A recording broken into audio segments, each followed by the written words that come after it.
Hello, gentlemen. What's up? What's El Ducci there holding behind his face? Hello, gentlemen. What's up? Somebody's got their speaker still on. Okay, we'll fix that. Hey, Nate, how you doing? Not bad. How about yourself, Dan? Pretty good, man. I like the beard. It's very Old Testament. Thank you. The beard looks fabulous. The wife likes it, and that's all that matters. That's right, sir. There you go. What do your kids think of it, though? They pull it, and it hurts. Even the baby, little 2-month-old baby, grabbing a hold and yanking as hard as she can, giggling the whole time. Lovely. Unbelievable. All right, guys. Well, I'll tell you this: if you shave it off before they're like the age of 13 or 14, it will terrify them. Well, right now it's keeping me in a happy state in the bedroom, so it stays. Hey, It gets bigger. I hope you meant the beard. There you go. I feel like Jim from The Office. I love Just Jim. gonna look right into the camera.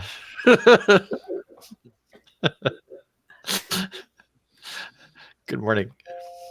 Good Hi. morning, gentlemen. Good morning. All right. You're like 17 hours ahead of us, aren't you, Brad? I am. I'm in the future. How's our day looking? Tomorrow's gonna suck. Didn't you guys just get hit with both a typhoon and an earthquake? I got hit with a typhoon and an earthquake and a tornado. Actually, we got hit as well. The trifecta. So the trifecta. Like, are That's you right? close, Yep. Are you close to Chiba? No, I'm nowhere near it. Actually, I'm way down south in Kyushu. I live in kind of a surf town, so it's way more like Magnum PI here than Blade Runner. So, you go up north, and that's kind of like the large cities, Osaka and Tokyo, and they got hit real bad. But usually we get hit with typhoons. And We usually get 4 or 5 typhoons per year. well, that's a lovely place to live. It is a great place to live. Yeah, it's beautiful. I live right next to the beach. There's palm trees. It's a lot of fun. There's lots of surfers out this morning. And It's real crowded there, though, right? well, No, they're not really at all. I mean, I guess in the larger cities, sure, it's quite crowded, but I live in quite a rural area, so there's not many people. The city I live in is probably about 100,000 or 120,000 people. Pretty small, pretty rural. I never got to go there. I know we've got a big major marine base there, but I never got deployed there. So I don't know if you're near that or anything. Near Okinawa, is that what you're talking about? I guess that's where it is. I'm not sure. Like I said, Right, I know there's we've the got one Futenma there. base. Yeah, right. So there's the Futenma base. Yeah, that's down south. That's about an hour's flight from here. So we're kind of just north of Okinawa, I guess, about there.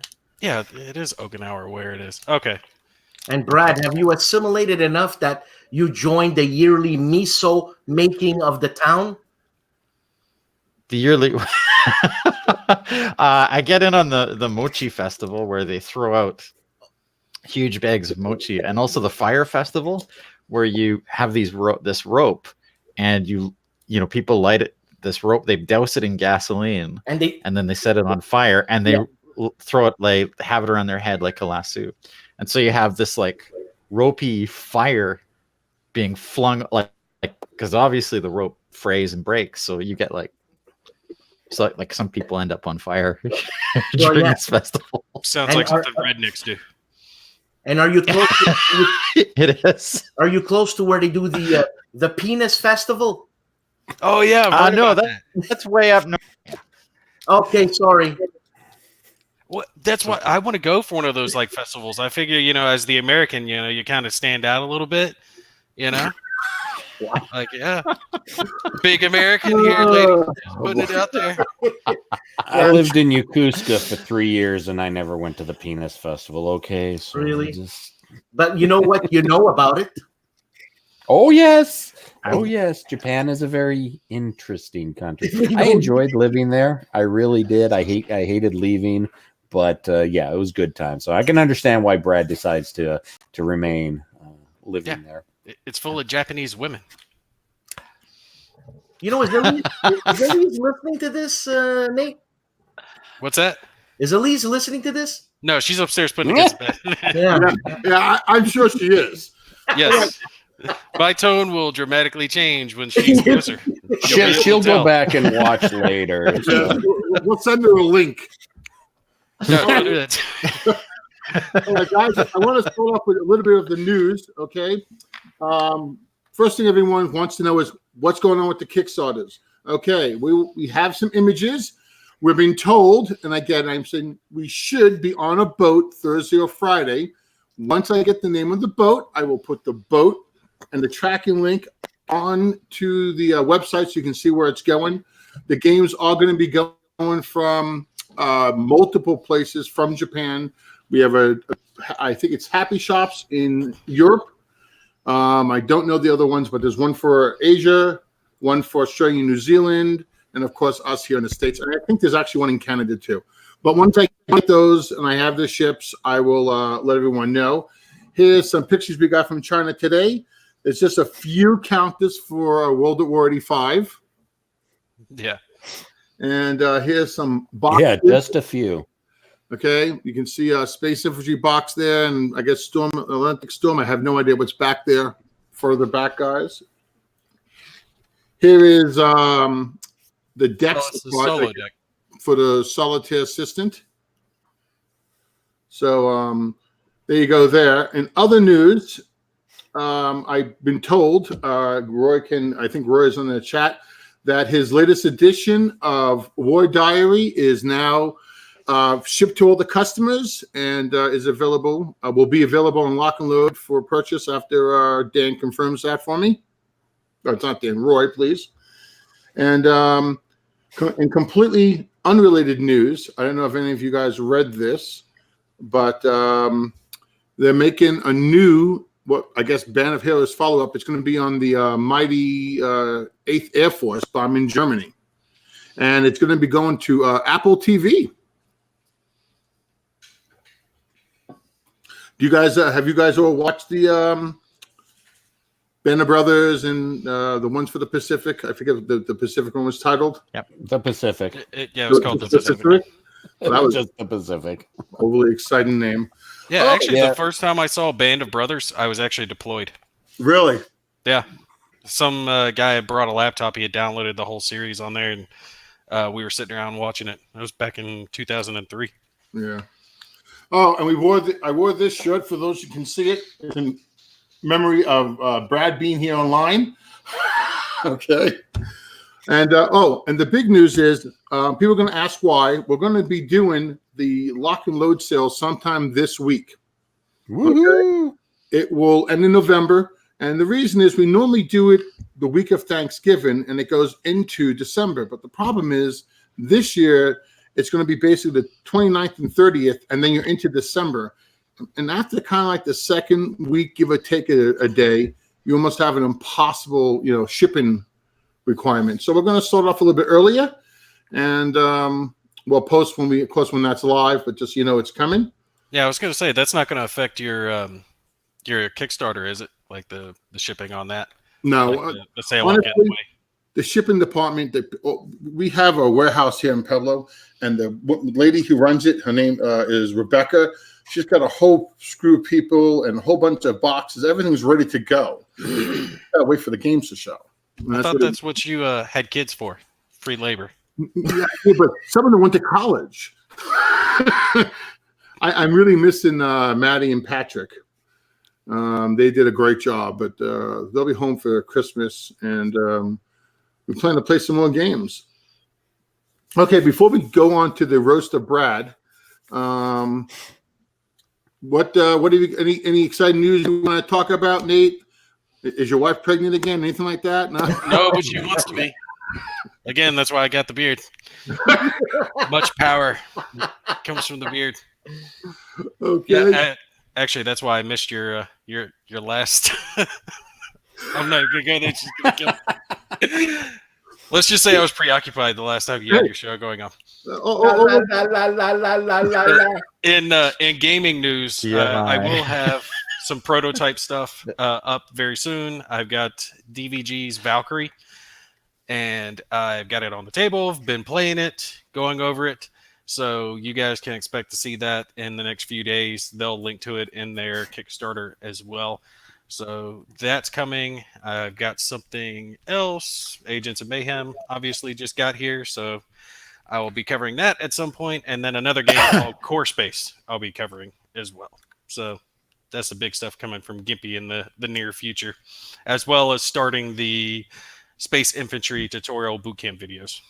Ah, okay. And like Dan, I guess we'll go to you. Oh, yes, we do. I took Dan off the podcast like that. What do you want me to say? I don't know. Any news on your upcoming episode? Anything you know? Well, I'm planning on doing a lock and load holiday special. Oh, really? Yeah. What is a lock and load holiday special? Well, we'll see. Is it like the Star Wars holiday special? Well, it's like, I want to do it like, and I hope I succeed in this because as we all know, it takes time to film and edit and blah, blah, blah, blah, blah, blah. So I want to do it like a variety show like Lawrence Welk. And the one and the two. And I'm gonna have okay, I might as well say it. I'm gonna have Stuka Joe playing the piano, really cheesy Spanish songs. I actually have a mariachi band who's gonna send me stuff. I swear to God, I have a big band. I forget the guy's name. Russell. He runs a con. Oh my God, I forgot. Sorry, the guy's gonna kill me. And PressCon. Is it PressCon? Whatever. And so I want to do it really cheesy.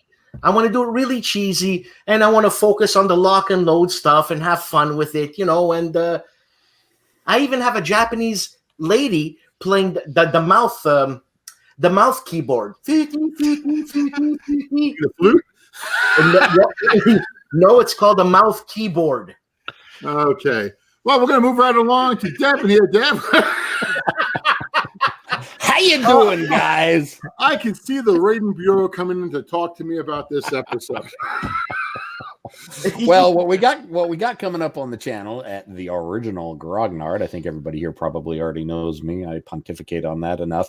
We're going to be continuing our playthrough and finishing up the solitaire game that I've been playing of Silverton. I know, Heresy. It's not a war game, but it is a really fun solitaire game, and I still got to use those strategic brain cells, the few that I have left. After that, I never know from game to game. I'll come up with something. On the design front, Pegasus Bridge is starting to come along. I think we'll be able to do a real good job with Pegasus Bridge. It's going to be a low counter sheet count. There wasn't a lot of units on either side there, and I got some ideas in mind that I think people will really, really enjoy. Okay, great. All right, guys, we're going to take a few questions, if there are any, from the public. I don't know who some of these are addressed to. Let's see. Okay, I don't know who this is to. Ronnie, can you give me a status on Stalingrad? What's Stalingrad? If you're talking about the one for Nations at War, Sean is working on it, but it is going slow. Point Blank is going to be, I'm going to say, probably taking the lead on his design time. Okay. And let me see. Oh, Robert.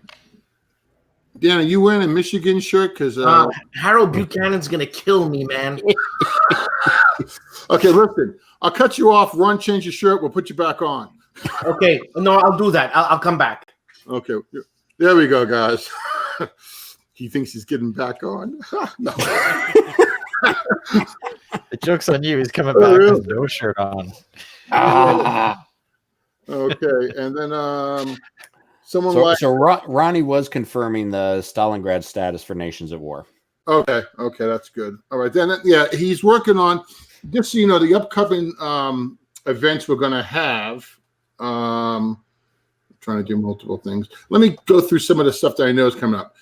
Mark Fairchild, he's running an event for World at War 85. It's with miniatures.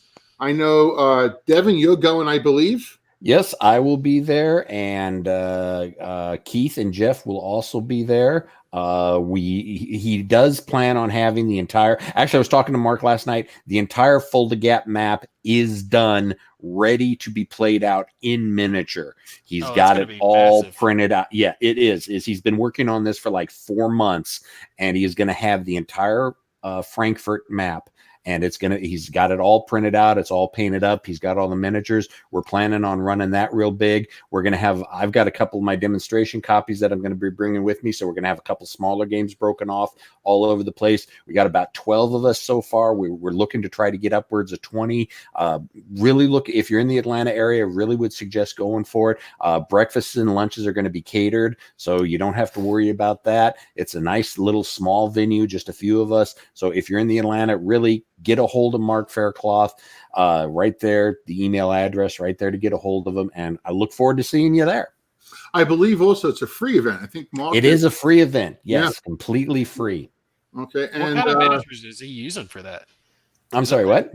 What kind of miniatures is he using to represent all the different units? 10 millimeter. He's got the GHQ miniatures. Everything that GHQ has done for Modern Warfare, he's picked up and he's been collecting over the years. So it's all 265th scale, 10 millimeter, and he's got them all painted up. If you've looked back on the Facebook page, he's done a lot. He's done about 2 or 3 months ago. He did a lot of battle report. Well, not a lot, but he's done some battle reports. So there's some really good pictures on the Facebook group about that. So yeah, go check it out. We're looking forward to having being a really great time.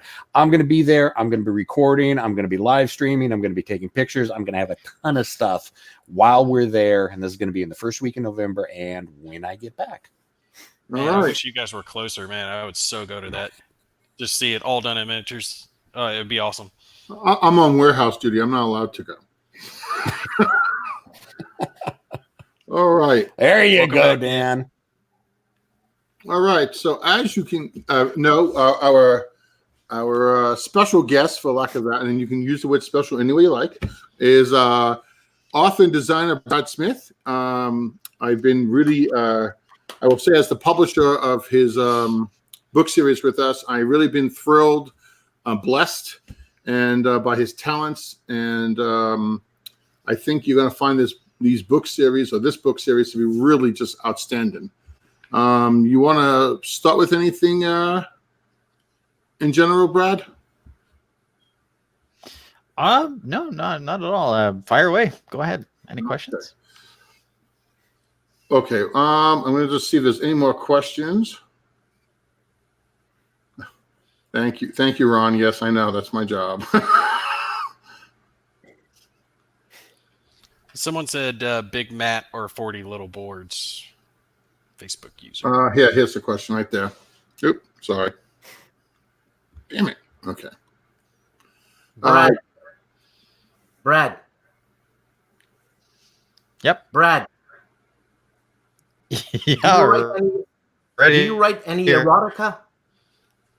Burp. No. What? 50 Shades of the Third World War. I mean, that's our first question. Okay. I gotta go, guys. All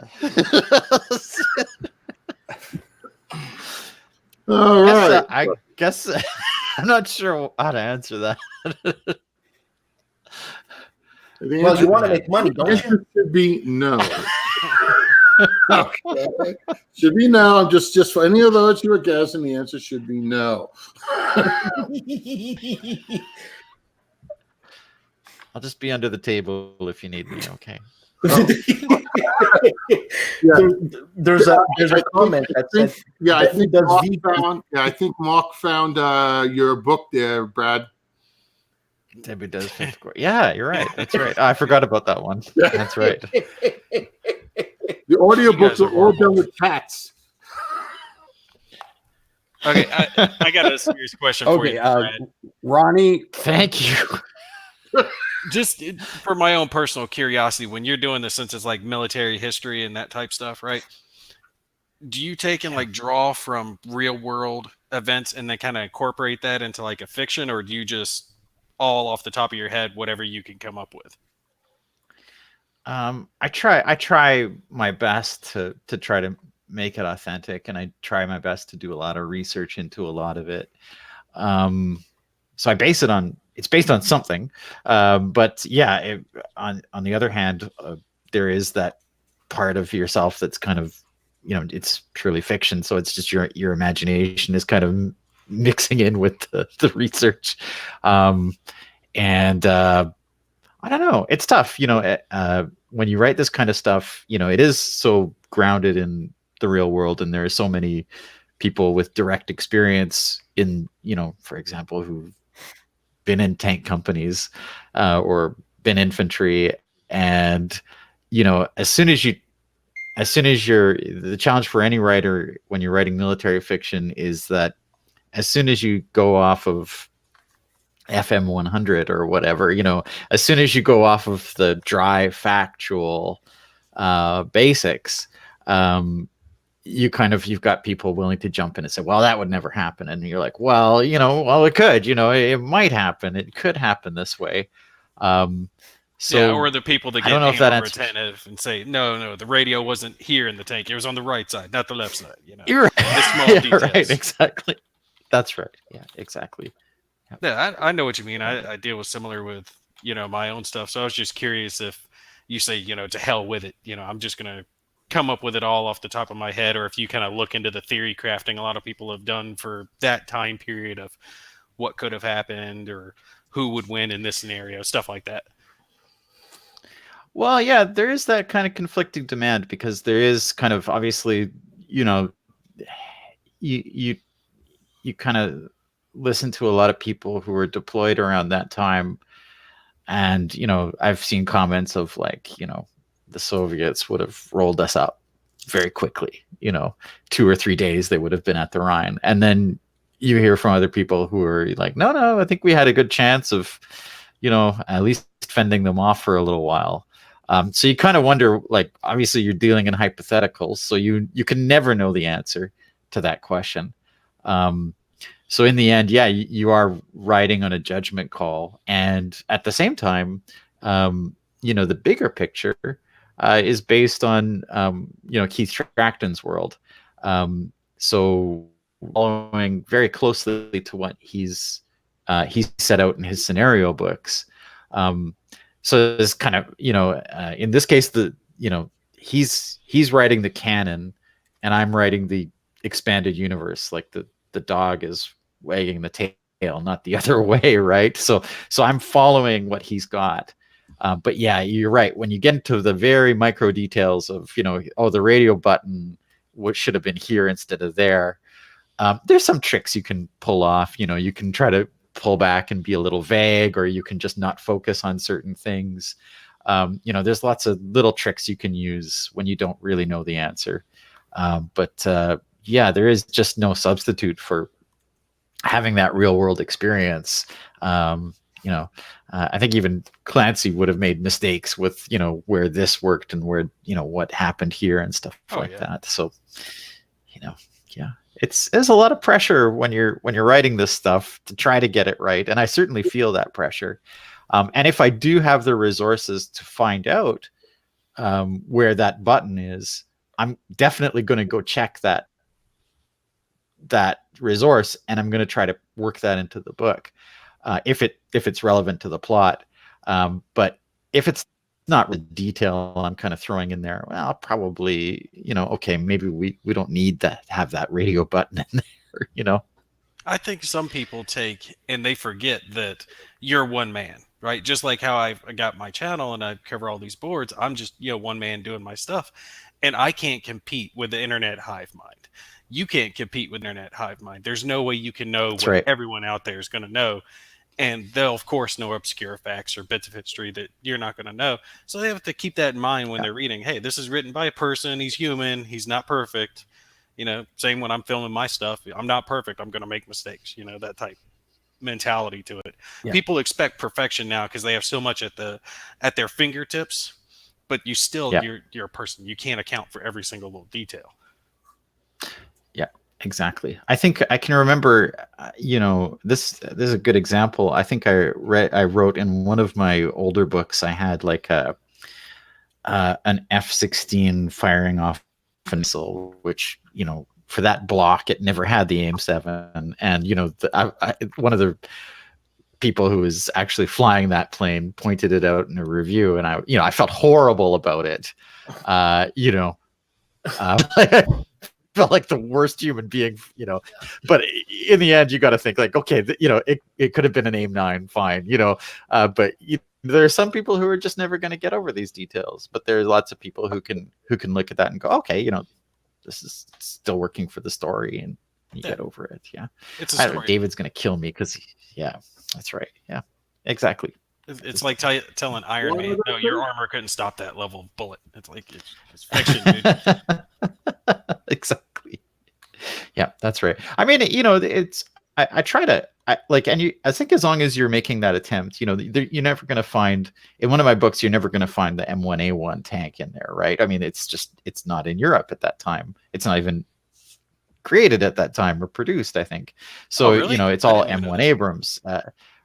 I believe, anyways, right? So yeah, I mean, it actually came in the following year from when the story took part. We actually researched that. It was a big issue everyone had, but the M1 Abrams came out a year later, and I won't say anything else, and so it's not as factored into the story because it's really not there, and that's actually why it was the closest point when the Soviets decided to go. Supposedly, they knew that it was coming, and it would tip the balance. But I don't know how factual that is, though. Yeah. Now there is a smaller M1, I think, caliber gun, and that is what was on the battlefield at the time that the story takes place.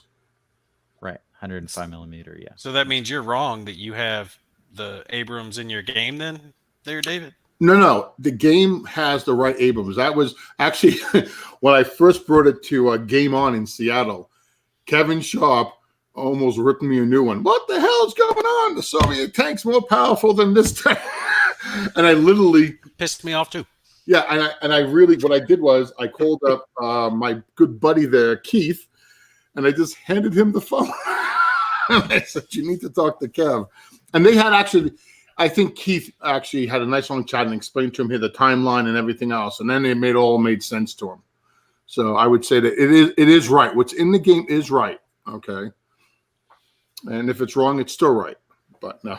Yeah. Before we, I know Brad has a question. I got some other questions lined up for you. I just want to give you guys a little headway. That is the, well, that's, of course, Brad right there. Okay. And those are the books. Now, of course, Blackwell let me do this and decided not to put the books in order just to make my day more interesting. Okay. Thank you, Blackwell. I know you're watching somewhere. But the first book is actually coming with the game. It's Storming the Gap First Strike. Okay. A few people said, hey, that's not the cover that's in the game that's being released. Yes, because the game, the Kickstarter edition, it's the exact same book. Just we gave you a special cover. Okay.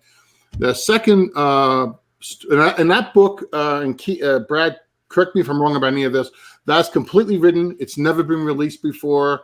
It is original story. The Storm. You're talking about First Strike? Yeah. Yes. Storm and Steel's Second Wave is actually what got all of us. I heard about this through Keith. Keith told me I had to talk to Brad. Brad, you got to talk to Brad. I said, well, I already got someone to write the book because I think this guy is better. I will not mention the other person's name. Okay.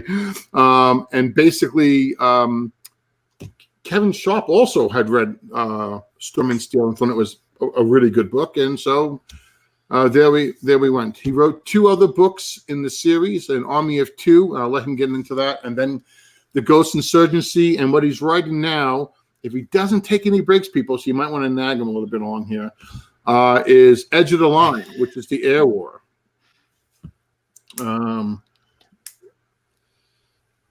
And we have more lined up, but we won't go into that. So if you want to take Todd's question first there, Brad. Yeah. Okay. Well, gee, that's a long journey. But I'll just briefly go into it. So I guess, I've always been a storyteller, and I've always written. I guess even going back to when I was in high school and just writing stuff for my friends for role playing, for doing games like Twilight 2000 and stuff like that. So I'd always had an interest in contemporary military history and sort of hypothetical stuff. And also I wrote adventures and stuff, for my buddies. It was probably my favorite thing to do. And eventually it, that led into university, where I got an undergraduate degree in very much enjoyed during that period. I took a little while off to work as an EMT, and then went back to graduate school. I ended up doing a master's degree in journalism.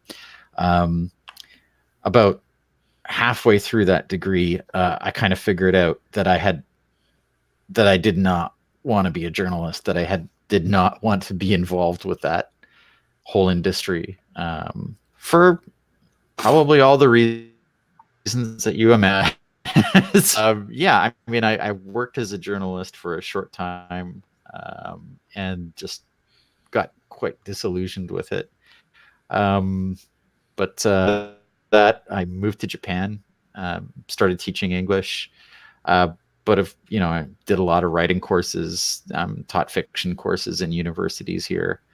And then a few years ago, about 4 years ago, my son was born, and we decided to move back to my wife's hometown in Kyushu, in southern Kyushu. I just decided I had the time to do something, and I thought, gee, I like game design and I like writing, so I just jumped into that. And I didn't think that, at first I was just kind of writing stories for myself, and I was writing blog posts for my blog, for my gaming blog, and I would take some of those stories and kind of take the narrative of each story and try to imagine what each counter is going through, or what one little guy in that counter might be experiencing during that game. And I remember writing a really fun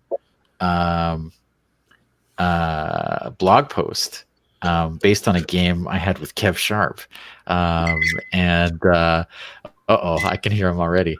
And anyway, I wrote that up, and I kind of expanded it a little, ended up thinking, well, what happens if I put this online for sale? Would people buy it? And I really didn't think people would. I was really just kind of curious to see what would happen.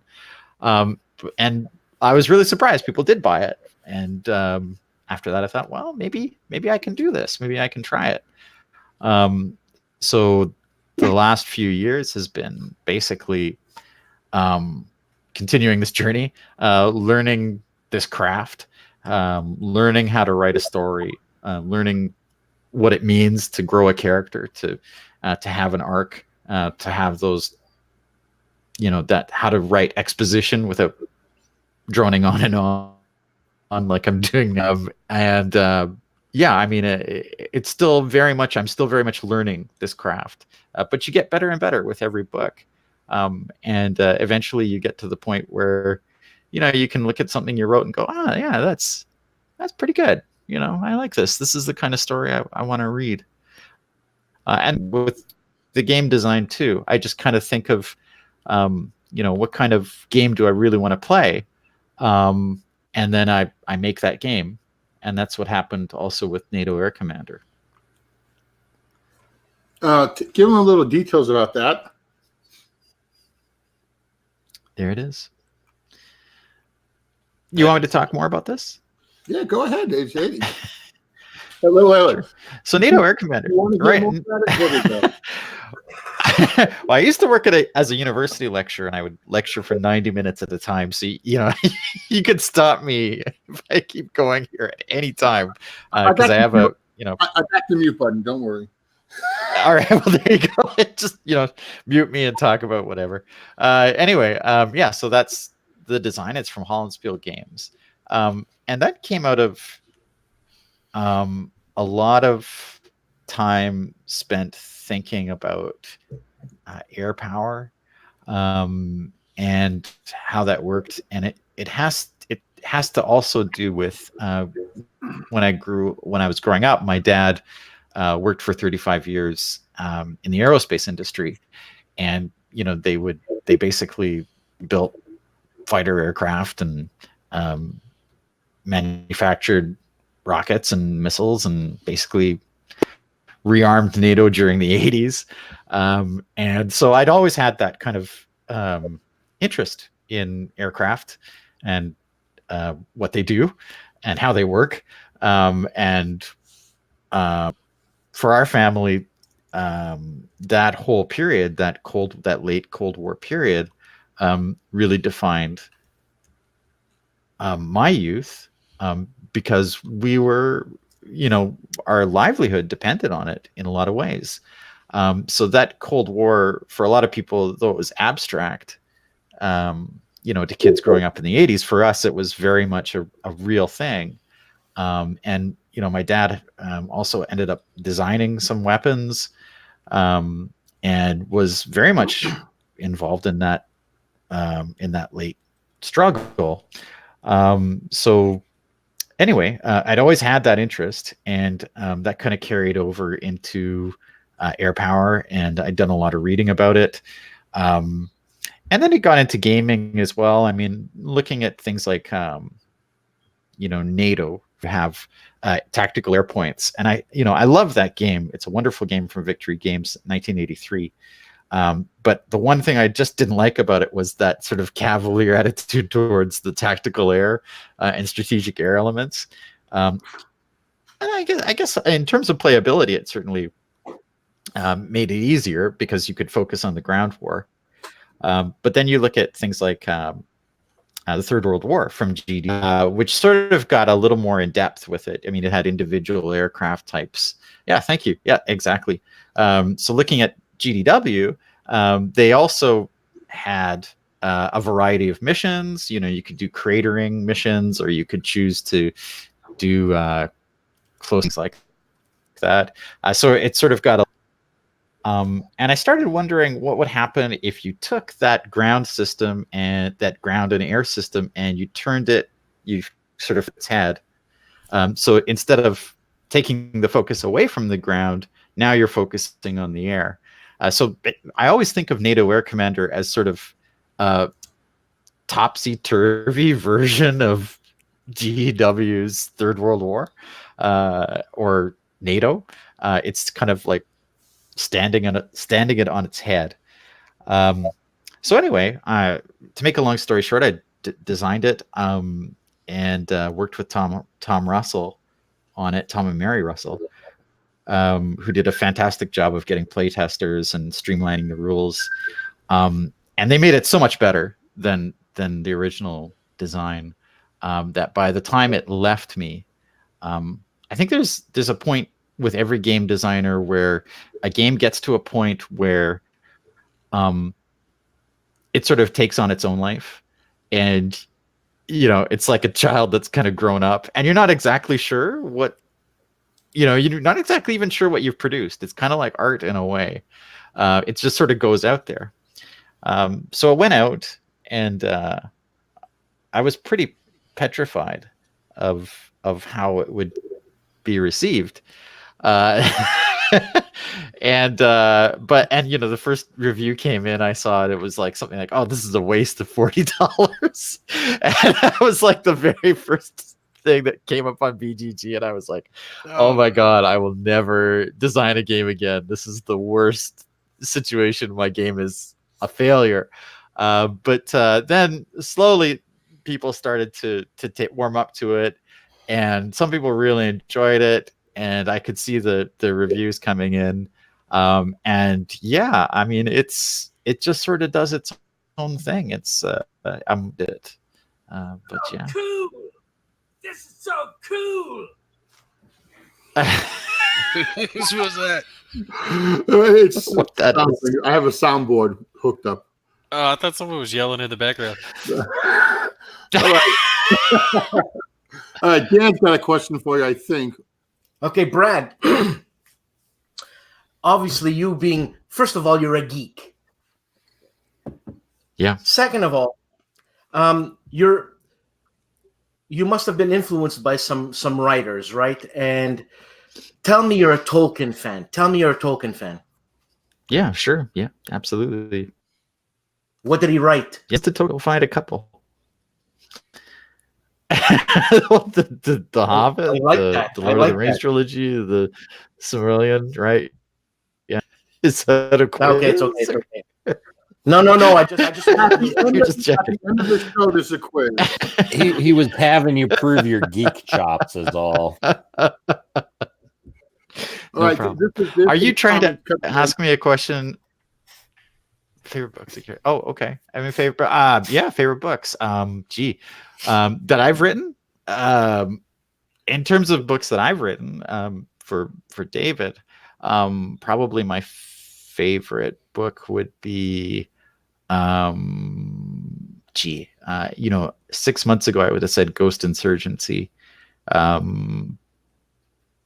Yeah, I would still say Ghost Insurgency. And it's one of my favorite books because it has my favorite characters in it. And all of my books, and they're obviously military fiction, but there's themes in each of these books. And some you have to look a little harder than others. Here's the next I'm not going. Yeah, any themes? Yeah, right. Okay, no, that's a good question. So there are themes in these books, sure. And I'm trying to write about characters, and I'm trying to write about characters who are exposed to this extreme situation, this traumatic situation, and trying their best to deal with it. And everybody's dealing with it in complex ways, just as human beings do. So anyway, one of the themes, I guess, in Ghost Insurgency was definitely dealing with trauma. In Ghost Insurgency, I'll tell you a little about the book. It's about two Vietnam veterans who are brought back into the service during 1985 to help out with an insurgency in East Germany. And both of these guys are heavily traumatized from their time in Vietnam. And the guy that they're helping out, the leader of these insurgents, is traumatized because he watched his father get shot down in the streets by the Soviets during the East German workers' strike in the early 50s. So everybody in that book is heavily, heavily damaged, and everybody in different ways. And one of the major characters, Joe Ricci, is dealing with it by trying to help people. That's his goal, and trying to save his friend. And the other character, whose name is Ned Littlejohn, he is racked with guilt. He called in an airstrike on a village, thinking that it was deserted, but it isn't. And this is something he's trying to live with for 15 years. And he's trying to make up for this. That's his goal. And the other guy, the East German, whose name is Werner Brandt, he is dealing by trying to kill every single Russian he sees. So here you have 3 characters, all with this, really heavy background, and how do they deal with it, and what's the logical end to that way that they're trying to deal with these issues. And you try to grope with that while at the same time writing an exciting military fiction. It's not easy, but I think I managed it with that book. All right. There's another question for you, buddy. Right. Real people. Right. Okay. All right. Well, I'll talk a little about this, and I think David, you could probably answer the last half of this question. So the first thing is, there are real people, characters in it. I've got Ronald Reagan in one of the books in First Strike, and I tried. I mentioned Real Romanov, who was rival to Mikhail Gorbachev. And I've tried to use like real Soviet generals at that time, real Soviet staff, as well as making reference to like real NATO staff members as well. You try to do it in a respectful way. Obviously, your images come from popular media. I don't know any of these people, so you've got to work with what you can. So for Reagan, for example, I had to, watch YouTube clips and, really look at how he dealt with people, not just in his speeches, but just regular press conferences or, trying to catch those candid moments for how he actually talked outside of those formal White House duties. Now, the big challenge for when you put a guy like Reagan into a story is that, immediately you're jumping into a political quagmire. People are going to assume that you're going to portray him a certain way based on your own views. Now, I'm the most apolitical guy that I know. I have no interest in engaging in any kind of political debate at all with anybody. And if I had to characterize that, there we go. See, I just no, that was me clearing my throat. Sorry. Right. Oh, there you go. Thanks. You asked me whether I'm left or right. I wasn't busting your chops. I swear. I'm probably. It's okay. So I'm probably more apathetic.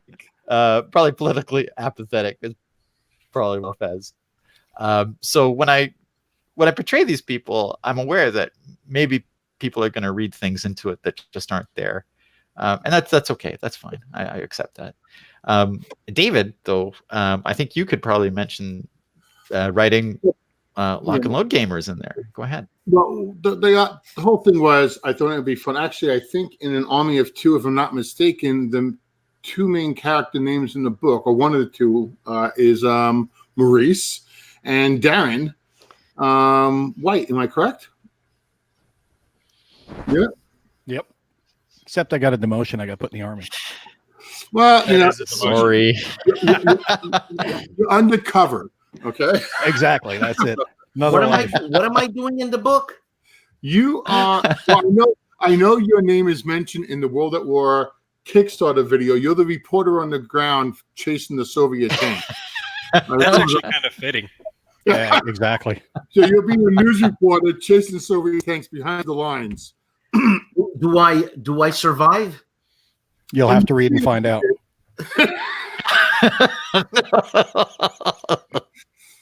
Okay, so that's all I can tell you. I work. Wait for the sequel. Comes with a box and a lid. Yeah.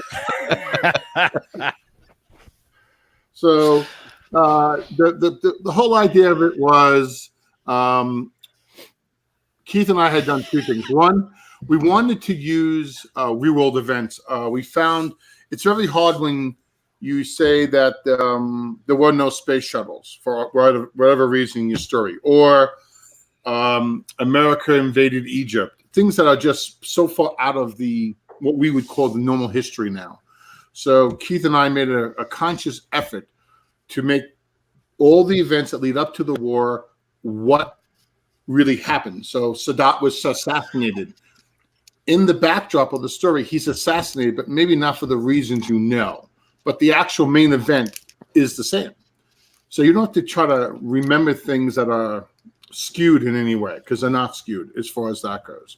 As far as the people's names go, it was just something Keith and I thought was fun. Putting a whole bunch of people's names that you don't know, and the people reading it don't know. I guess it works, but it's nice reading Dan as he's running behind, the Soviet Union's lines, getting footage of tanks, or reading about Maurice and Darren, taking out half a division, being at the Marines, with the Soviets, whatever the story is. And what we did was we asked the public, hey, do you want to be in the story? We're not promising anything. Give us an idea what you want to, what side you want to be on. And Kevin Sharp's in the first book. Mark Van Marshall's in the first book. Kevin Sharp. I'm not buying anything. You have to see what happens to him. That's all I'm going to say. Anyway. Okay. But that's pretty much what we did. And, a guy can ask to be a little bit more of a villain character, to be a little bit more of a whatever he wants. And we try to work that in there. It's just for all of you guys who are reading the book, hearing the audiobook, you go, oh, hey, I know Dan. Hey, I know Devin. I know Nate. And you read all these guys in there. I think to the story. And if you don't know anybody, what difference does it make? It doesn't change the story at all. David, Kevin Sharp as a character, I just flashed on me. Kevin flashed you? What? because he's that explains a lot right there. Because Kevin, he looks German to me, the guy, and it's what was that movie? Tom Hanks, for God's sakes, man, come on, World War II. Huh? Band of Heroes. Saving Private Ryan. Saving Private Ryan. You know that German guy who kills the Jewish guy and goes shh, shh, shh, and he just slowly digs his knife in the guy's heart. It'll be better this way, is what he's saying to him while he's killing him. Yeah. That's Kevin Sharp. All right. Well, I see the census coming up right about now. Guys, we're going to take a short break, and we're going to come back in a minute. Hold on. Uh-oh. We've got commercial breaks. Lock and Load Publishing will be right back after this message. Welcome to 30 Seconds with No Enemies here. This week we have a hell of an intro. We also continue the conspiracy of the phone call with Harold Buchanan. We got reviews, unboxings, and 2 new Kickstarter news by Worthington Publishing and DVG. Plus, you got me and my music. And have an awesome on-the-air evening with Lock and Load Publishing. The place to be. Have a good one.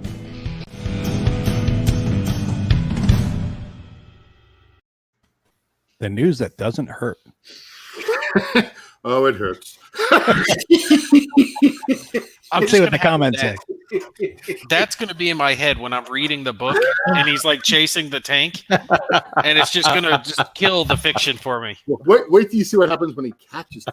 That's what I'm going to say. That's the thing. Catch the tank.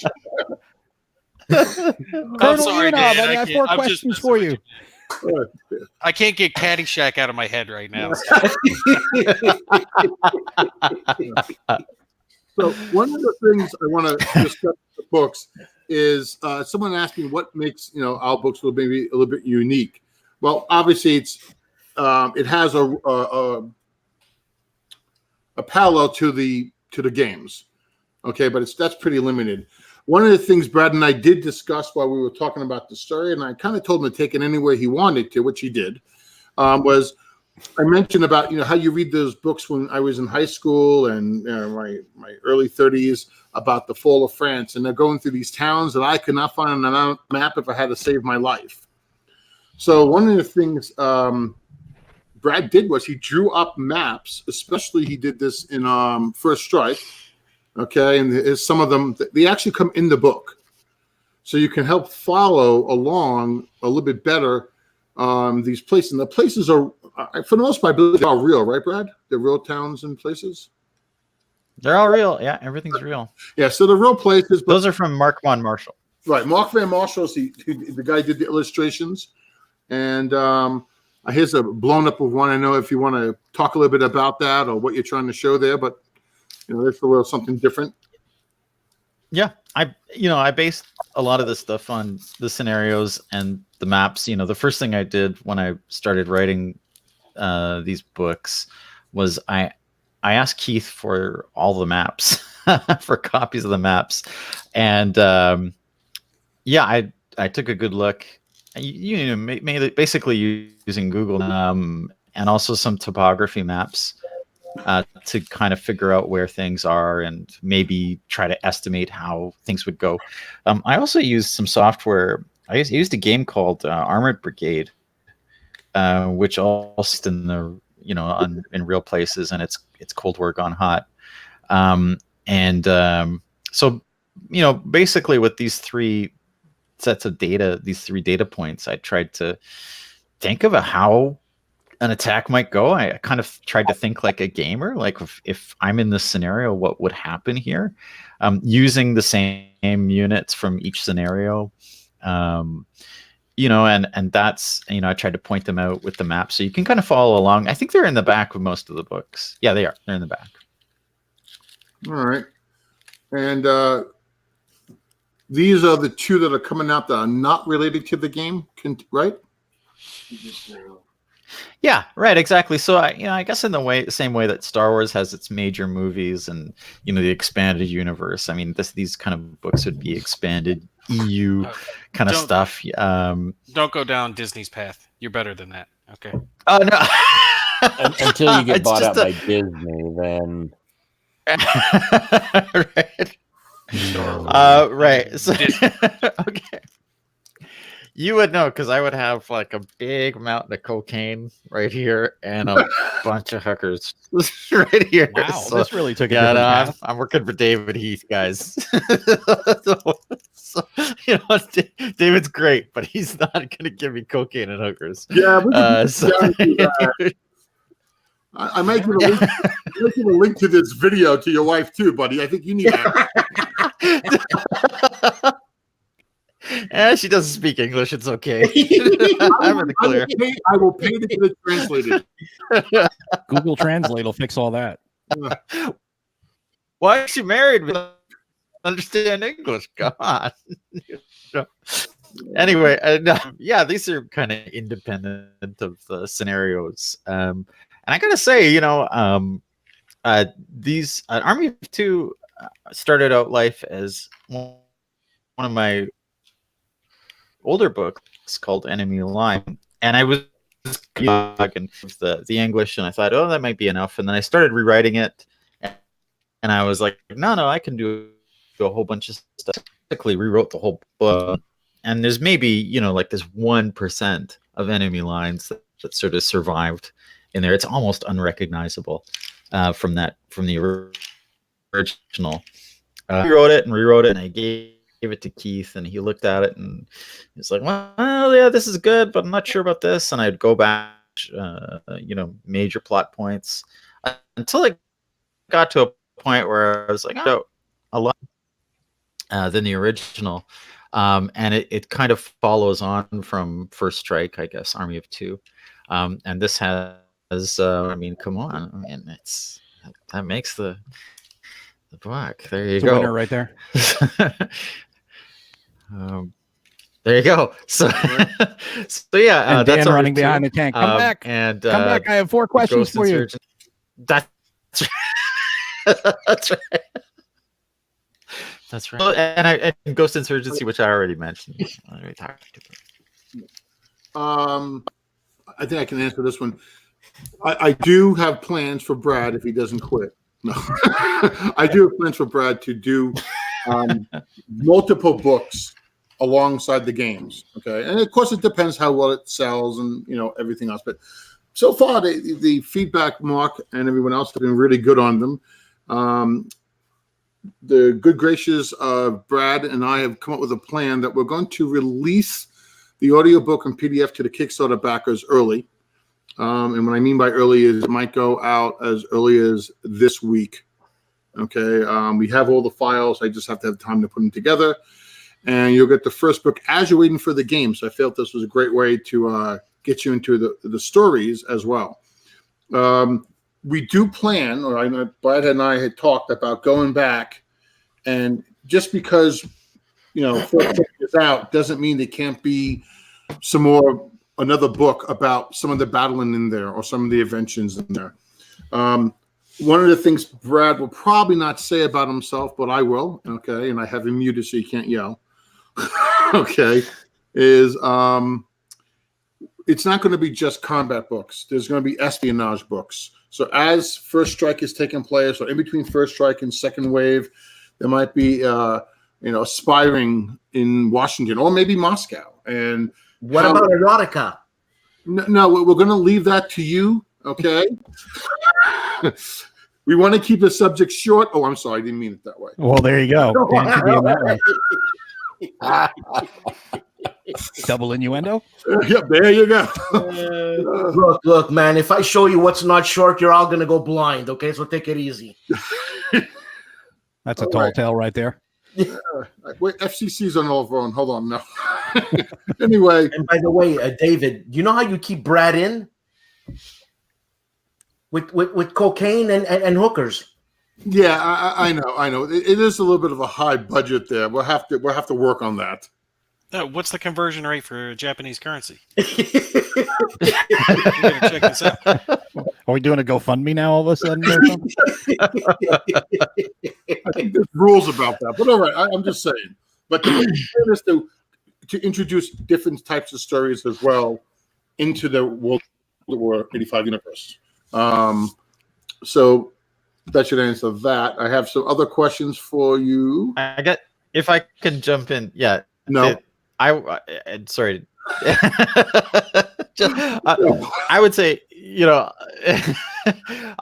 David's kind of very, very high ambitions for the series, and it's great to be working with him, with these kind of a guy who's that enthusiastic. I would say, yeah, it really depends. It really depends on if people want it. I'll keep writing it, sure. But yeah, if people maybe are looking for a different direction, then that's okay too. I'm okay with handing over the reins if that's what people want. But I think people really enjoy this. I think they really like it. Is the espionage one's going to be similar to like the American Assassins series? If you've read that, you know which one I'm talking about. I don't know. Honestly, that's based. I don't know where David went, but he's strutting around. Go get the cocaine and hookers. You guys, yeah, we can hear you. We can. The camera died.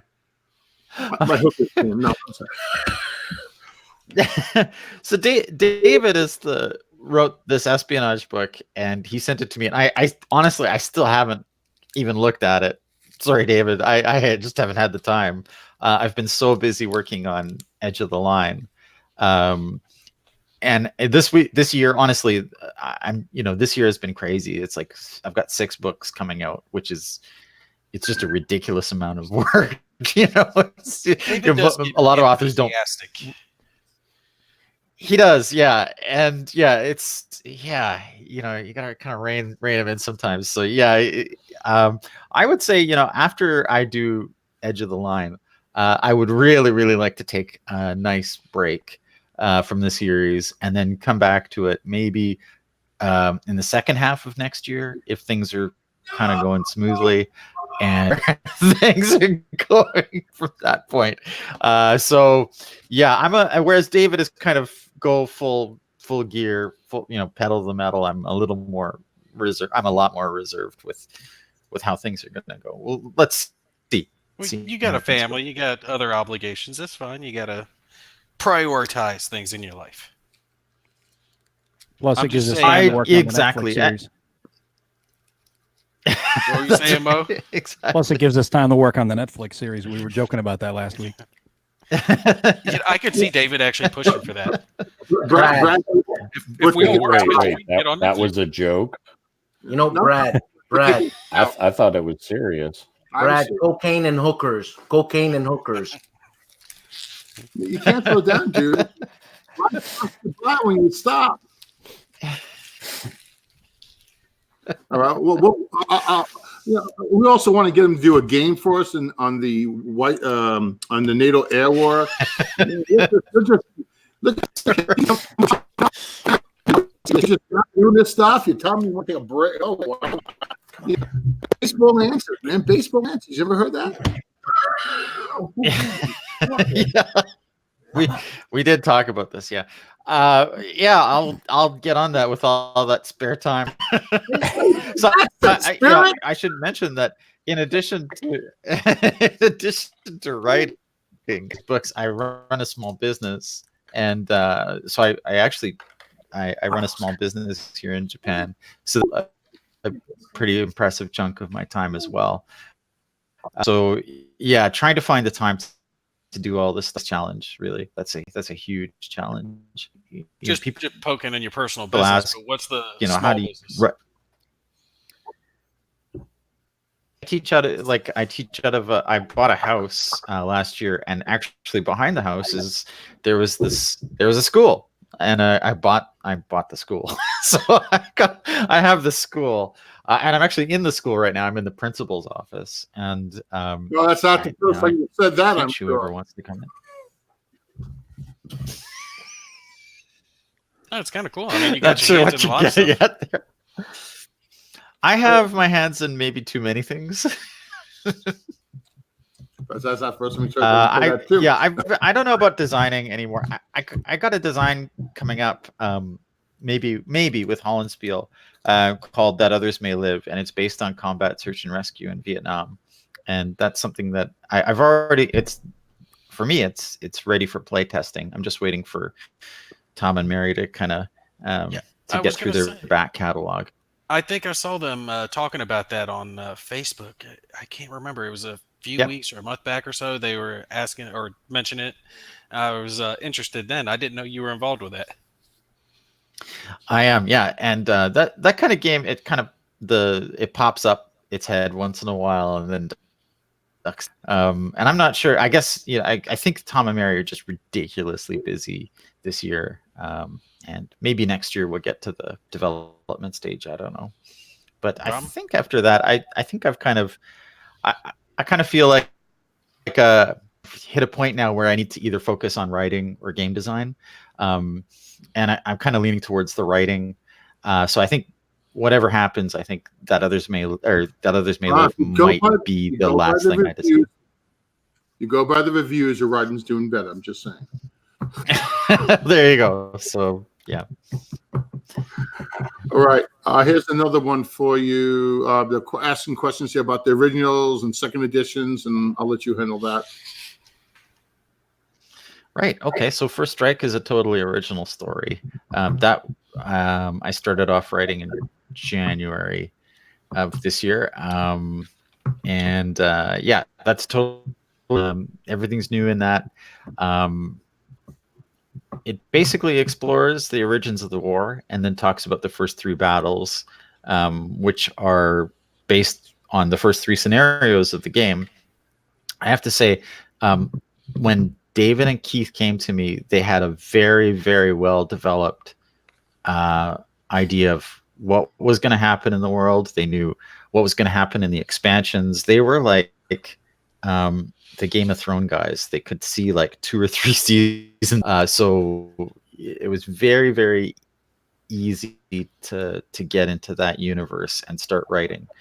Then I did then I did Insurgency, Ghost Insurgency. Storm and Steel was next, and that is a second edition to Storm and Steel. So Storm and Steel Second Wave is very much a second edition. What did I do for it? I wrote prologue, introduced some articles into it, maps. So it's quite a significant upgrade. I changed different plot points to make it match with Keith's vision. I changed, spoiler alert, I won't say in too much, but I changed the ending significantly. There's a lot of change in Storm and Steel. The next book was Insurgency, which originally was Insurgent, which became the Ghost Insurgency. Again, I had to change up the ending quite a bit. Expanded what was going on and why. Tried to fit it into Keith and David's kind of so a lot more detail and a lot more connection to other events. And there's actually some character overlap coming from First Strike into that book. Army of Two, like I said, started off life as a second edition of Enemy Lines, but ended up basically totally rewriting it. It's a brand new book as far as I'm concerned. You might recognize, a little bit, like a 1% or 2% coming from Enemy Lines, but as I said, it's pretty much unrecognizable. And again, integrating characters from other books into there. I would say in a lot of ways, Army of Two is kind of a direct sequel to First Strike, but you don't have to have read. There's no specific order to these. You could read them in any kind of order you want, and it still makes sense. I mean, they're not, it's not like reading a Tolkien book where if you don't read, book one, you're kind of lost in book two. Okay. Let me see if we have any more questions here. So you're saying it's not like Tolkien, so we can't get like a trilogy out of it? Oh, no. No, I'm talking about movie trilogy. Because Dave's, plans really? with all the Netflix series and everything. Not now, gentlemen. Right, exactly. I'm making you all line up and kiss my you-know-what. Stop talking along those lines. He's going to ask me and Mo to film it. I'll do it. We're in. I Nate's should mention, got the whole undercover look going right now. I want to mention to Mo is that I actually had a different name for one of the characters. I actually had one of the characters as Black, and David change it. Actually had you reserved for another book. It was going to be the invasion of Denmark, and there was going to be like a Marine invasion in there, and you were going to be in there. But now you're Army, thanks to Dave. So, well, it could be another. You the it beer, could be not my me. evil twin, and then the Marine one definitely. Well, he said that I'm supposed to be a Marine character in one of the, I think Tactical or something like that later on. So it's like, yeah, definitely you got to have me in the Marine Corps. I mean, have me in the Army's fine, but really, it's it's fine. I think it's great. I love the writing, and the books are really enjoyable. So for those people who are not familiar with it, I think you're really going to enjoy it. It's definitely has that Clancy type of feel to it, which is what everybody is immediately going to think, and it's got that type of style. Brad Thor, Tom Clancy, that style of writing, and it's really enjoyable. I think everybody's going to really like them. Thanks, thank you. I just wanted to make sure you knew who to kill. That's all. Of course, that's the guy. That's the propaganda from the writer, of course. David's He's not making up fiction. David, he's like not the director of the show. He owns the movie studio. In the 1930s, there was this guy, Mayor. What was his name? Godfather. Don Corleone. Yeah. Hey, someone, you don't have to read the books in any order. I know that, but someone was asking, so. No, I don't think so. I think they're pretty independent of each other. David had this vision, and again, David, really had an idea of what he wanted here when we started off. And the best way I can describe it, and what really clicked with me, is he wanted kind of a Winds of War approach to this. If you've ever seen that miniseries from the late 70s where in World War II and you have a family and this character is at Midway and that character is at Pearl Harbor and this character is over in Europe. And he wanted the same kind of approach to it. And I thought that was really cool. And I thought that was a really different way of approaching this kind of story. And it hadn't been done before. It was very unique. And I thought it was a very imaginative idea. And that's what really attracted me to this project, was that kind of very interesting take on it. Okay, guys, online, if you have any questions, type them in. I mean, Mo, Dan, Nate, Devin, anyone got questions for him? We're You waiting. can ask me whatever you Oh, want to yeah. ask. I'm curious as to the writing process. Sure. Curious as to the writing process you follow. I know in writing you've got two extremes. On one extreme, you've got the person who does the chapter by chapter outline, bullet points, has pretty much got the entire story written in their head. It's just a process of them putting it down in a logical, organized format. And then at the other end, you've got the stream of conscious writers who just kind of sit down and just let it flow. Where on the spectrum does your writing style fall in? Depends Right. on how much Well, coffee I'm more you of a so I guess the term that you're using here is we call them pantsers and plotters. And so pantsers are writers who write by the seat of their pants. They don't know what they're going to write when they sit down. And some of the most famous authors out there, Stephen King is a pantser. He doesn't know what he has no idea where a book is going to take him until he gets to the end, which is maybe why some of his endings aren't that great. And then you have plotters who sit down and they plot everything out. I kind of approach each book as a military campaign, and no, what is it? The old saying, no tactic survives. No strategy survives contact with the enemy. Right. That's no exactly plan survives first contact. That's right. Exactly. Having that plan is essential. And that's exactly the same way it is in writing, is you need to go in there each day knowing exactly what you're going to write. Otherwise you go off on these tangents and you end up, writing, with broken books, and wasted time and lots of frustration. So I used to, when I started off, I was a pantser. I was just like, I'm going to be like Stephen King and I'm just going to write what I feel like. And, and then it comes out and you're like, well, that was less than good. So, as I wrote more and more, I became a plotter where I would sit down and I'd say, this is exactly what I want to write today. And that's how I approach writing. And that's why I can write so much, is that I can, I don't wait for any kind of inspiration at all. I'm a working writer. I sit down at 9 o'clock and I know exactly what I'm going to be doing. I'm going to be writing. And then I'm going to be doing that all day until 5 o'clock. And then when 5 o'clock stops, then I stop writing. And I don't wait for inspiration or anything like that to hit me. It's just get to work and know what you're going to do, and have to really make super efficient. So Brad, yeah. So Brad, you're not a fan of the beat kind of writing, right? Jack Kerouac.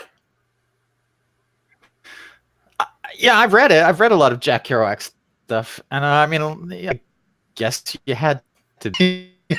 Yeah. And I like different writing. I like Paul Auster, and and that influences my. And I like Tom Clancy, and that influences my work in lots of obvious. But I love Sidney Sheldon,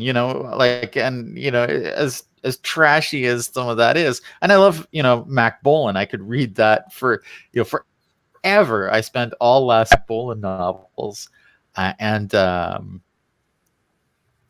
kind of, it's junk fiction, but I love it. And it all of that stuff comes in, and it's like a goulash. It influences how you write, whether you like it or not. So one of the things I started doing.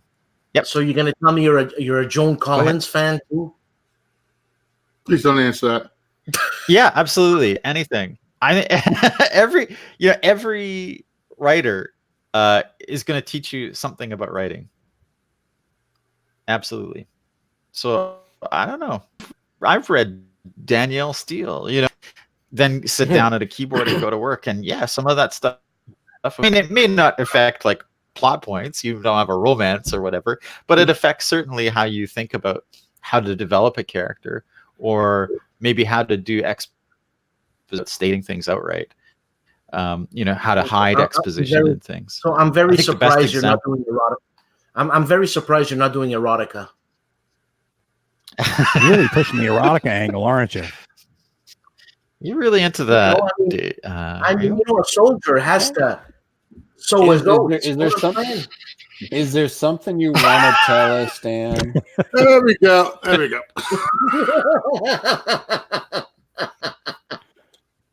I think what everybody in this group likes when it comes is war games would be more panzerotica. You know, it's like I like you that. want the war porn stuff, you know. I like that. I like that.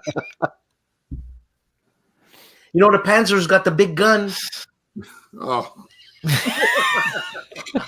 Tanks are just overcompensating. What can you say?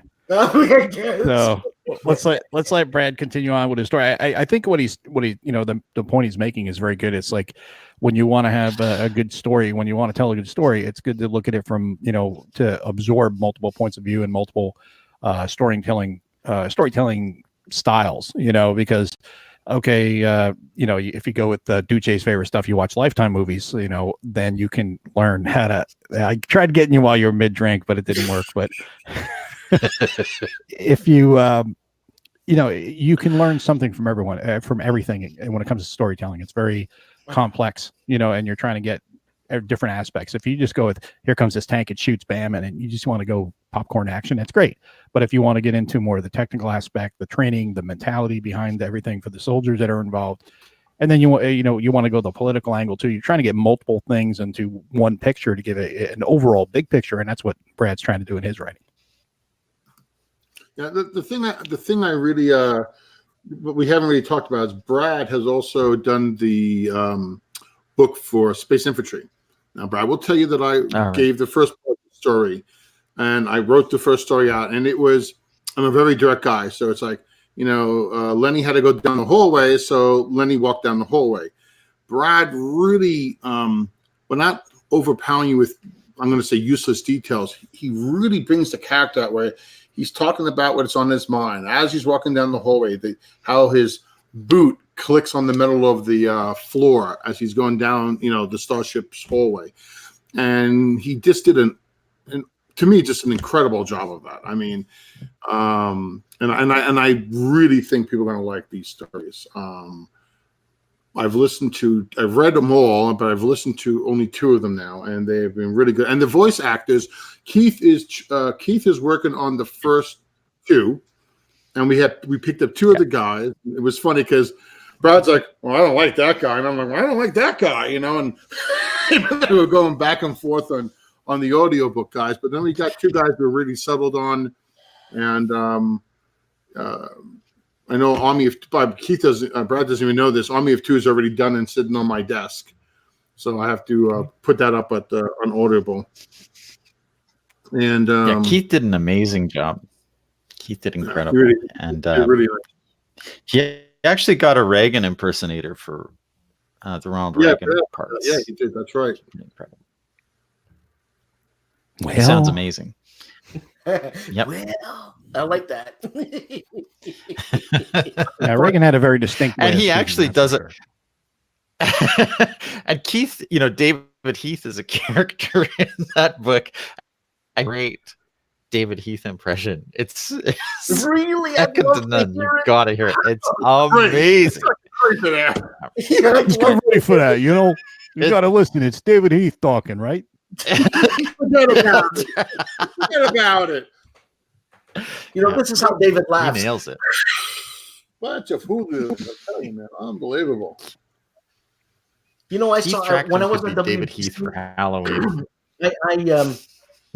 I prompted Keith or whatever. I said, "Keith, come on, do some voice something," and he did a Russian guy. And I swear to God, I didn't know if that was Keith or not. He just came out, and then he did a Russian Jew, completely different. It was awesome. I'm gonna put. I think I got a small little snippet here that you can get from this. Hold on.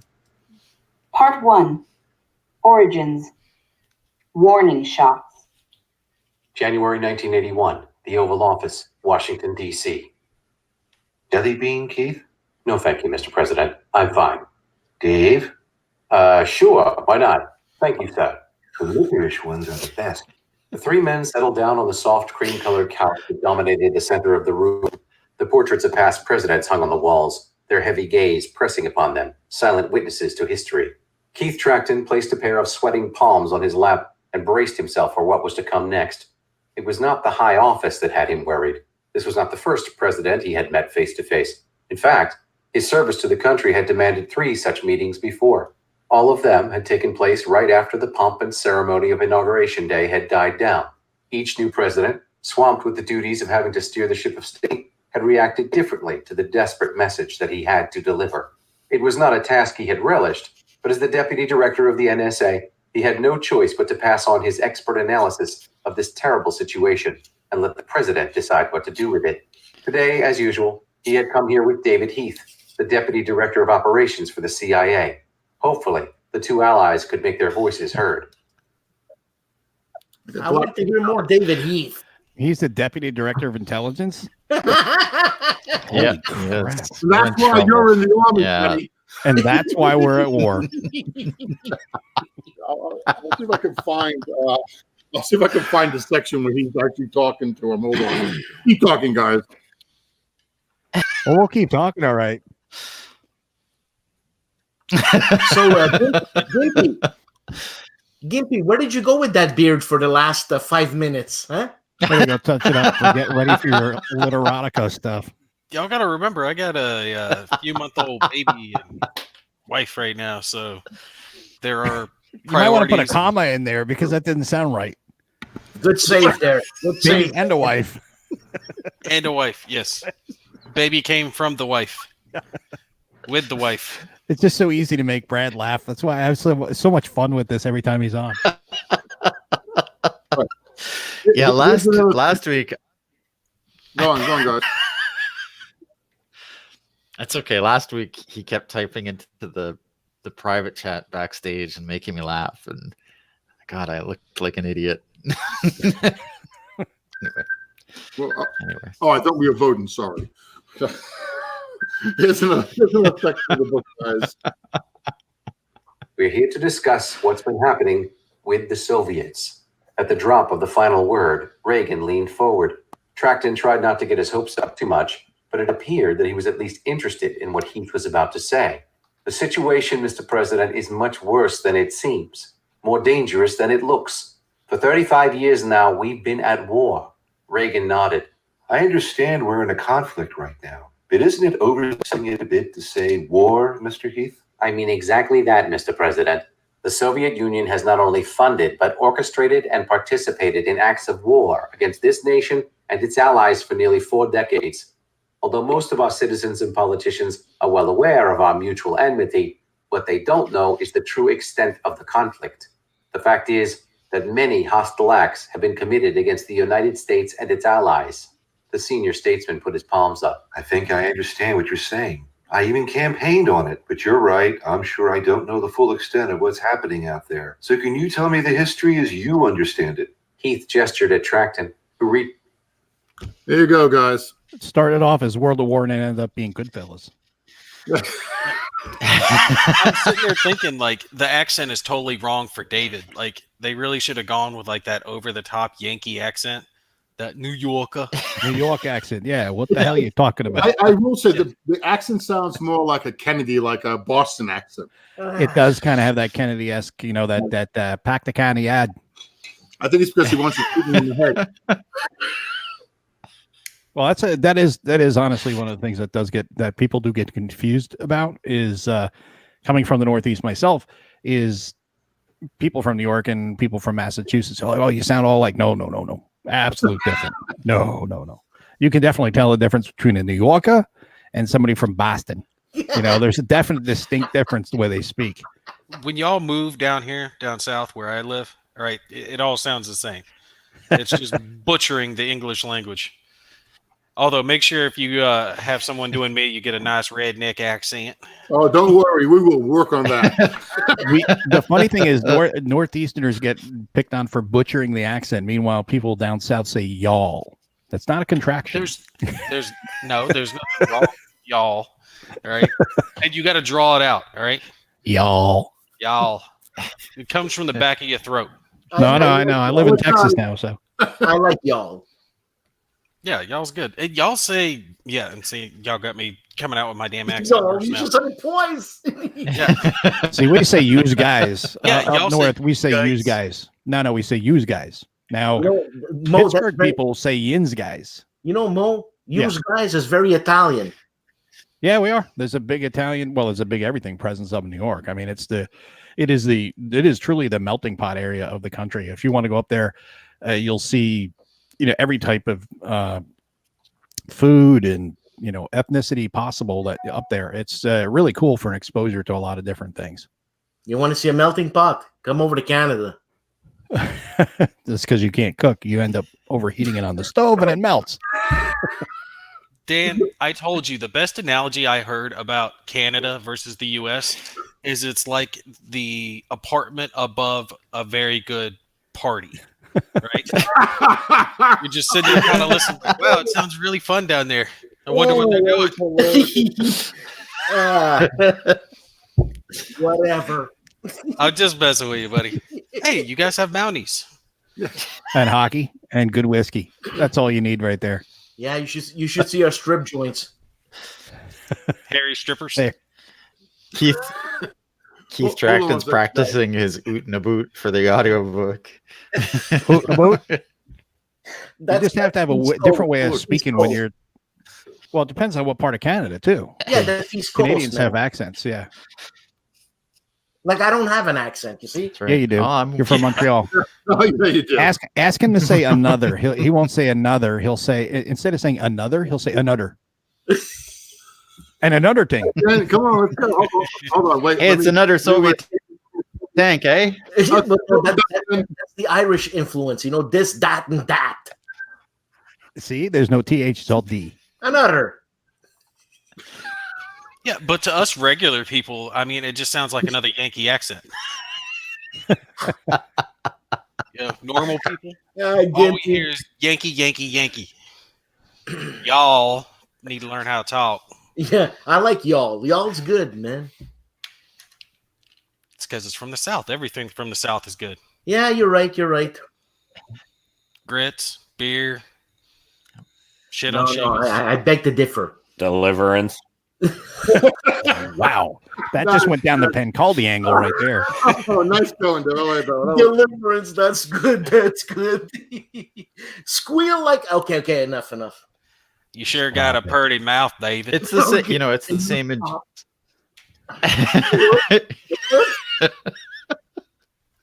it's the same in Japanese kind of like accents in Japanese, and because we live in like a really southern and rural area, it's exactly like being in like my son has what I've heard people say he has like the equivalent of like the most Alabama deep south kind of Japanese accent. So instantly whenever we go up north, like if we go to Tokyo, people like as soon as my son opens his mouth, people are like they start laughing because they're just like, oh my god, what are you saying? Yeah, that's exactly it. They're like, they deduct like, yeah, they're just like, what is this? Anyway, I like it. It's cool. You know why Deliverance would never happen in Canada? No one gets delivered in Canada. Nothing gets delivered in Canada. No, Deliverance would never happen in Canada because it's too cold to be too much shrinkage.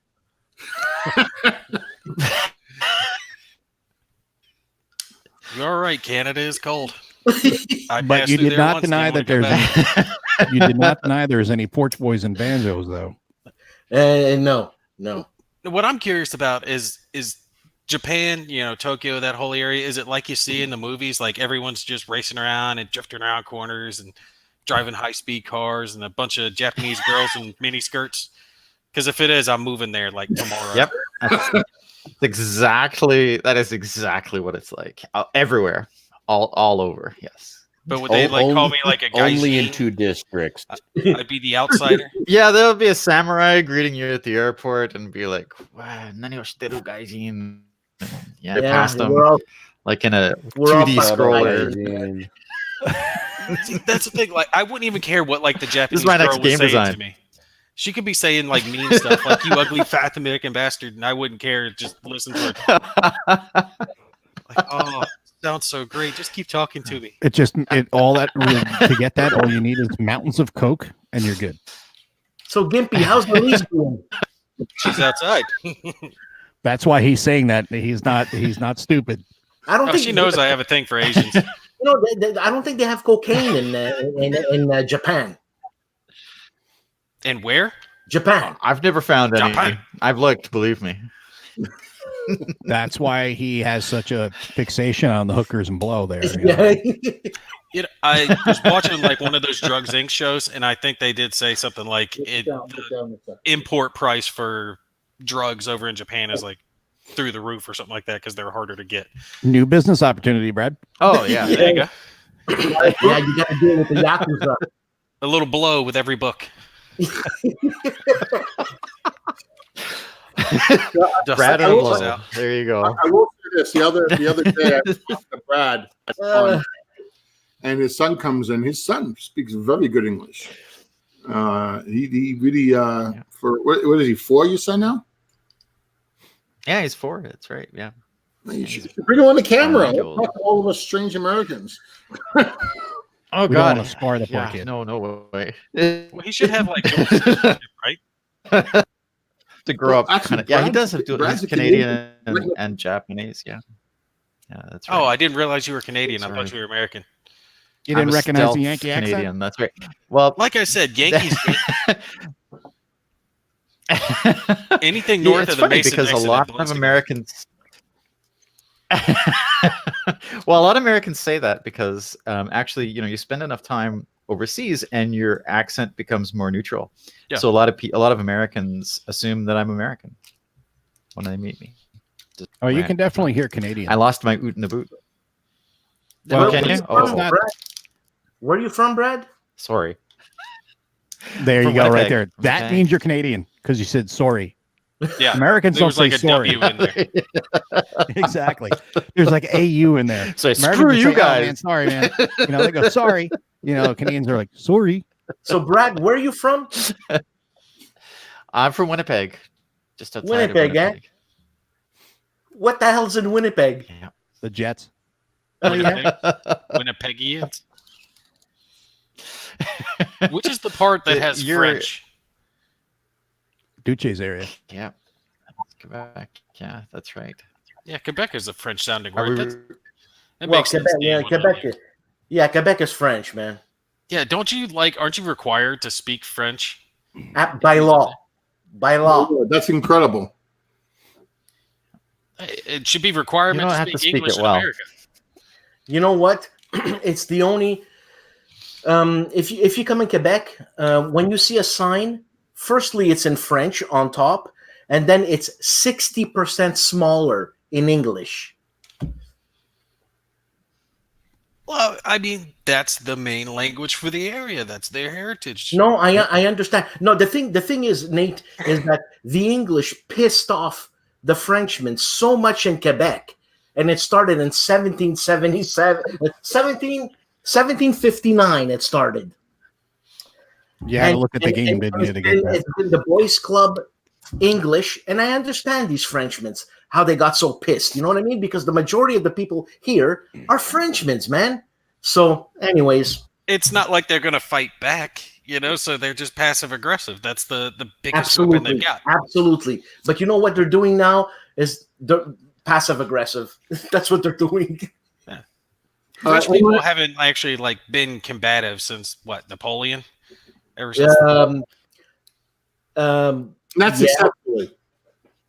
Well, the English kicked their ass, eh? Hey. It's like you my bitch now. To be fair, everyone's kicked the French's butt.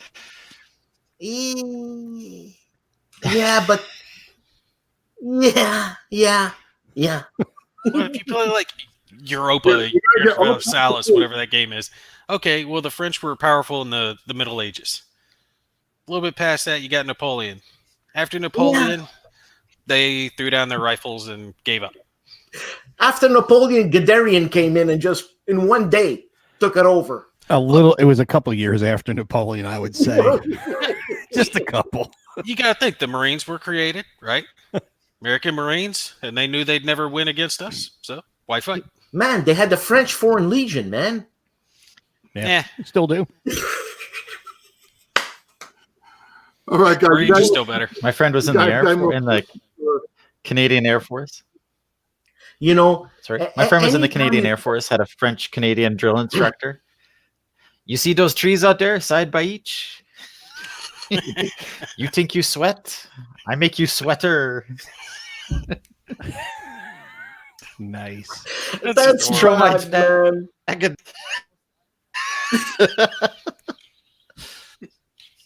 I say, come at me all at once, you bastards. I won big crowd. Oh, Christ. Sales are dropping for the book as we speak. You know what we need to do is we need to like somehow come up with bad lip reading for the book. Like do the accents totally wrong. I have like a Quebec guy talking like Dave Heath. That would be funny. I want to get a Marine that sounds like Blackwell Hurd. How's that would never happen. And that's why we changed the character. All right, guys. Anything else for Brad? Brad, you're a geek. He knows that. Thanks. Okay. I'm just wondering who picked out your picture. The one that is on that advertisement. Oh, that was how Brad decided he wanted me to show the world to everybody. It's just that like introspective look he's got in his eye, like, wow, I'm just an artist. Look at me. No, he looks like he should play for the And the amount of hair gel to get that probably thinking curl. of lunch. You know, he reminded me of a album cover. Yeah. Thanks, like guys. Cartman, right? When he's telling them to look around when he's doing that Christian rock band to beat Kyle. You know which episode I'm talking about? No, I don't. I have to find that now. Yeah, you got to look that up. I could see Cartman telling Brad, all right, now look off in this direction. No, you can't look at the camera. You got to be deep in thought. Like, dude, you're not writing philosophy. You're writing war novels. Yeah. I deserve that. Brad didn't even get to see this. He woke up this morning, gets online, boom, there it was. Brad, I'm just messing with you, man. I'm never coming back on this show, guys. That's what he's thinking. Yeah, I can see it. He's going to write like my character in there is a lame loser or some shit. Probably a Frenchman. And the You're French just saying Canadian what drill everybody instructor. thinks. It's okay.